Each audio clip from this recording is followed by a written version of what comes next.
নতুন নতুন যারা সেলাই কাজ শিখতেছেন বা করতেছেন তারা জানেন না আফগানি সালোয়ার কিভাবে কাটিং এবং সেলাই করবেন। একেবারে পানির মতো সহজ করে বুঝিয়েছি এই ভিডিওটিতে। তো ভিডিওটি না টেনে অবশ্যই পুরো ভিডিওটি দেখবেন। সাধারণ সালোয়ার যেভাবে কাটিং করি ওইভাবে পুরো সালোয়ারটি আমি কাটিং করেছি। শুধুমাত্র মোহরার সাইডে আমি 13 ইঞ্চি রেখেছি। আপনারা চাইলে 15 ইঞ্চি রাখতে পারেন। তো আমি 13 ইঞ্চি রেখে কাটিং করে নেব। প্রথমে আমি দুটি পেস্টিং নেব, 13 ইঞ্চি লম্বা 1 ইঞ্চি চওড়া।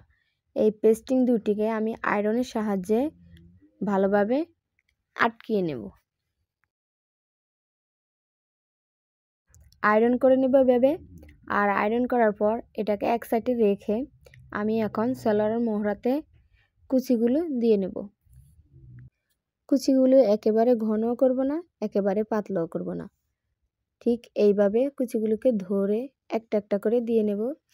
যারা সেলাই কাজে নতুন তারা একটা একটা করে দিয়ে নেবেন।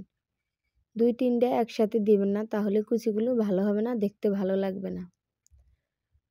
তো এভাবে কুচিগুলো দেওয়া শেষ হলে কালো পট্টির কাপড়টির সাথে এভাবে চাইলে লেস লাগিয়ে নিতে পারেন। তো আমি এখানে লেস লাগিয়ে নিচ্ছি।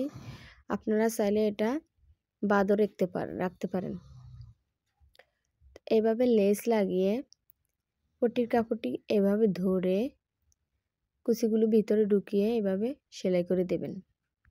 দুটি পায়ের সাইডে এভাবে সেলাই করে কমপ্লিট করব। তারপর আগের নিয়মে সালোয়ারটি সেলাই করে কমপ্লিট করে নিব।